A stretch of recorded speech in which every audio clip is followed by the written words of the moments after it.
ఈ రాష్ట్రంలో విద్యార్థులకు సంబంధించినటువంటి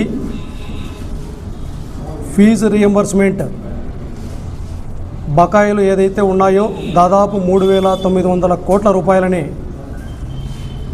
కూటమి ప్రభుత్వం వెంటనే విడుదల చేయాలని, అదేవిధంగా విద్యార్థుల పట్ల కూటమి ప్రభుత్వం వహిస్తున్నటువంటి నిర్లక్ష్య వైఖరిని ఖండిస్తూ ఈ నెల 5వ తారీఖున రాష్ట్ర వ్యాప్తంగా అన్ని జిల్లాల కలెక్టరేట్ల దగ్గర జగన్మోహన్ రెడ్డి గారి నాయకత్వంలో నిరసన కార్యక్రమాలు చేపట్టడం జరుగుతూ ఉంది. మరి ఈ సందర్భంగా అనంతపురం జిల్లాలో జిల్లా అధ్యక్షులు అనంత వెంకటరామరెడ్డి గారి ఆధ్వర్యంలో స్థానిక జిల్లా పరిషత్ కార్యాలయం నుంచి ర్యాలీగా వెళ్ళి నిరసన చేపట్టి కలెక్టర్ గారిని కలవడం జరుగుతుంది. వినతి పత్రాన్ని కూడా సమర్పించడం జరుగుతుంది 5వ తారీఖున. మరి ఈ కార్యక్రమానికి విద్యార్థి లోకానికి అండగా నిలబడటానికి వైఎస్ఆర్ కాంగ్రెస్ పార్టీ తరఫున వివిధ విద్యార్థి సంఘాల నాయకులను ఆహ్వానించగా విద్యార్థి సంఘాల నాయకులు చాలామంది మేము సైతం విద్యార్థులకు అండగా నిలబడటానికి సిద్ధంగా ఉన్నామని చెప్పి ఈరోజు మాకు వారి సంపూర్ణ మద్దతు తెలియజేయడానికి ఇచ్చేసినందుకు వివిధ విద్యార్థి సంఘాల నాయకులకి ఏఐఎస్ఎస్బి జిల్లా ప్రధాన కార్యదర్శి తమ్ముడు పృథ్వీకి, అదేవిధంగా పిఎస్యు రాష్ట్ర అధ్యక్షులు నరేంద్రకి, గిరిజన విద్యార్థి సమాఖ్య మల్లికార్జున నాయక్కి, అదేవిధంగా లక్ష్మీపతికి, ఏఐఎస్బి జిల్లా అధ్యక్షులు జగదీష్కి, అదేవిధంగా ఎస్విఎస్ఎఫ్ సంబంధించినటువంటి కమిటీ వారికి హర్షాకి, చక్రికి, మరి వైఎస్ఆర్ కాంగ్రెస్ పార్టీ విద్యార్థి విభాగమైనటువంటి చంద్రాకి, కైలాస్కి, ఇక్కడికి విచ్చేసినటువంటి చాలామంది ఆర్గనైజేషన్స్ వాళ్ళకందరికీ పేరు పేరున వైఎస్ఆర్ కాంగ్రెస్ పార్టీ తరఫున ధన్యవాదాలు తెలియజేస్తూ ఒకరికొకరం కలిసి ప్రభుత్వం పైన ఒత్తిడి తెచ్చి విద్యార్థి లోకానికి అందరికీ అండగా ఉందామనేసి ఈ సందర్భంగా తెలియజేస్తూ ఉన్నాను. ముఖ్యంగా మన పూర్వీకులు కావచ్చు, మన పెద్దలు కావచ్చు ఒక మాట చెప్పేవాళ్ళు, నేటి విద్యార్థులే రేపటి మన భవిష్యత్తు అని. వాస్తవంగా అది చాలా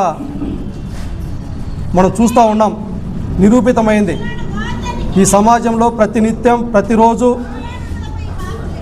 చదువుకున్నటువంటి వ్యక్తుల యొక్క విలువ ఏ విధంగా ఉంది, ఈ సమాజంలో చదువు లేనటువంటి వాళ్ళ యొక్క పరిస్థితులు ఏ విధంగా ఉన్నాయనేసి స్వయంగా మన కళ్ళ ముందర మనం చూస్తూ ఉన్నాం. మరి ఇటువంటి పరిస్థితుల్లో దాదాపు విద్యార్థులు 1వ తరగతి నుంచి ఇంటర్మీడియట్ వరకు 11-12 సంవత్సరాలు వాళ్ళ జీవితంలో ఎంతో కష్టపడి సంవత్సరాల తరబడి నిద్రలేని రాత్రులు గడిపి ఇంటర్మీడియట్ కంప్లీట్ చేసుకున్న తర్వాత పై చదువులకు ఎప్పుడెప్పుడా ఉన్నత శిఖరాలకి చేరుకోవాలి,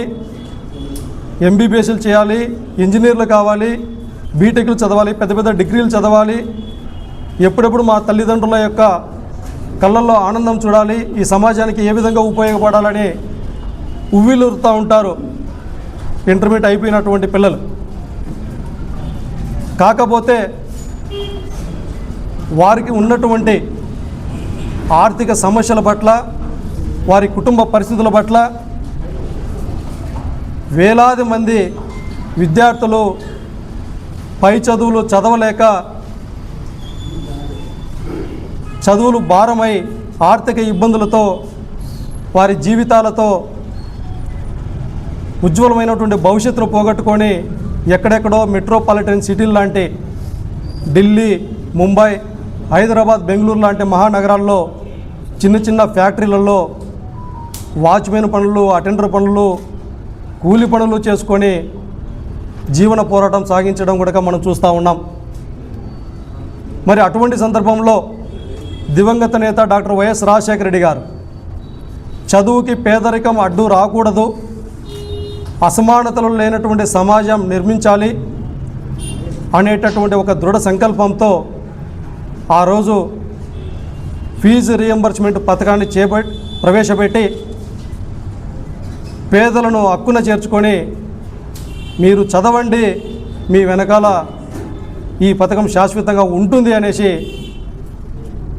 నిరూపించి ఈ రోజుల్లో ఎక్కడెక్కడో పెద్ద పెద్ద ఇంజనీర్లు, డాక్టర్లు, ప్రతి చోట సాఫ్ట్వేర్ ఇంజనీర్లుగా ఉన్నారు అంటే దానికి కారణం ఫీజు రీయింబర్స్మెంట్ పథకం. మరి ఆ తర్వాత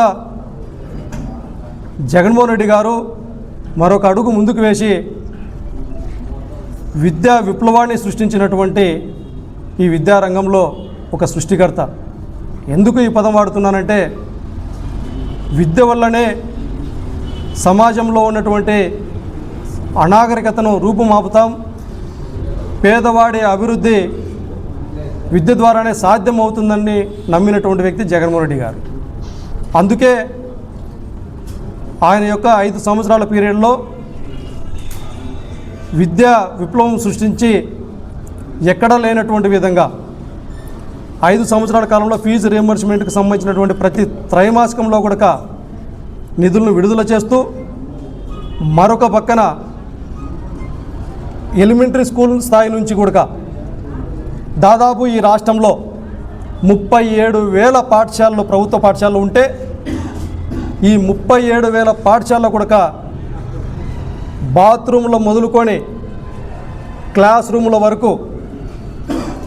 నాడు నేడు ద్వారా సమూలమైనటువంటి మార్పులు తీసుకొని వచ్చి